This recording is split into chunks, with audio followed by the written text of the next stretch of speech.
After a monster 28% rally since April, Wall Street just hit pause. But according to the co-founder of Fundstrat Global Advisors, Tom Lee, that's exactly what sets us up for a dovish pivot by the Fed this fall.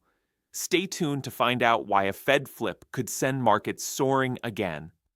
Well, last week was definitely consolidation because we had 5 days where the market opened higher and closed lower. Really? And they call that bearish engulfing. It makes sense because we're consolidating that 28% gain from the April lows. And on the job stuff, I think it's just the data's catching up to what we already know. The labor market's been soft, right? So it's, I think, a positive setup because now the Fed has more ammunition to make a dovish pivot in the fall.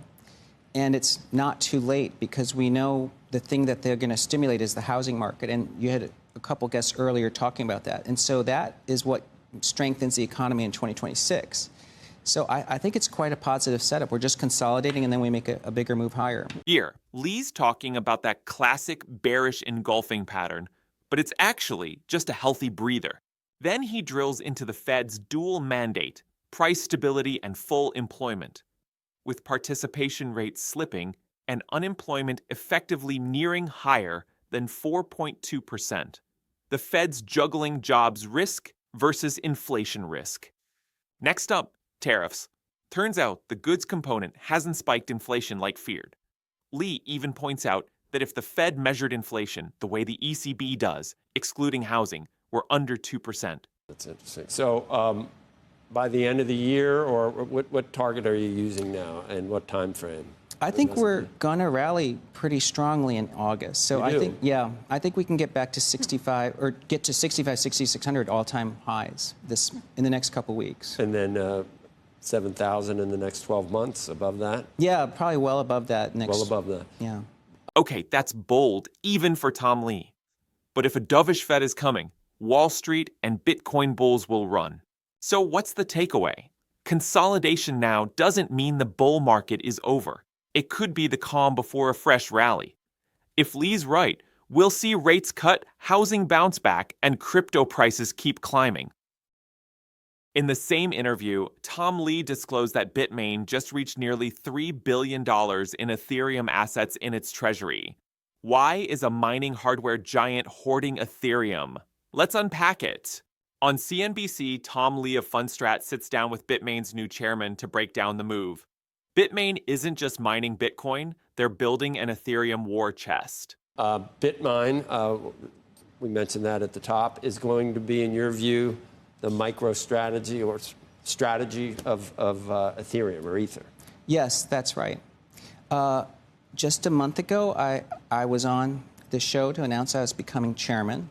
And at the time, the stock was $4.50, and we announced a $250 million investment led by Founders Fund and Mosaics and others.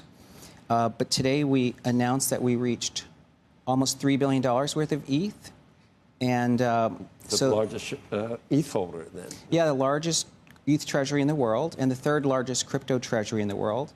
And we also announced that Bill Miller III made a major investment last week into Bitmine, so that he joins Cathie Woods in investing in our company in the past couple weeks. That's the Bill Miller from Legg Mason we all know. Yes, right? that's right. The Bill Miller that we all know. Yep. Yes. He was super early. Yeah.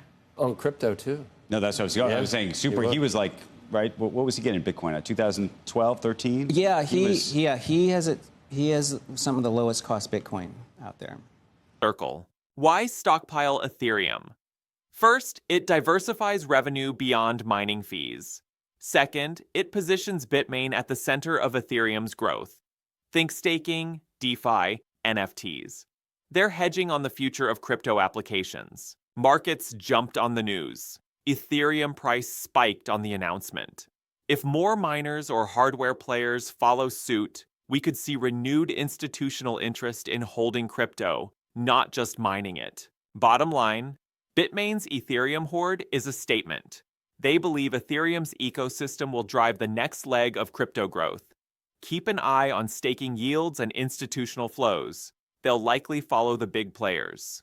What do you think? Drop your thoughts in the comments, hit subscribe, and ring the bell for more market breakdowns.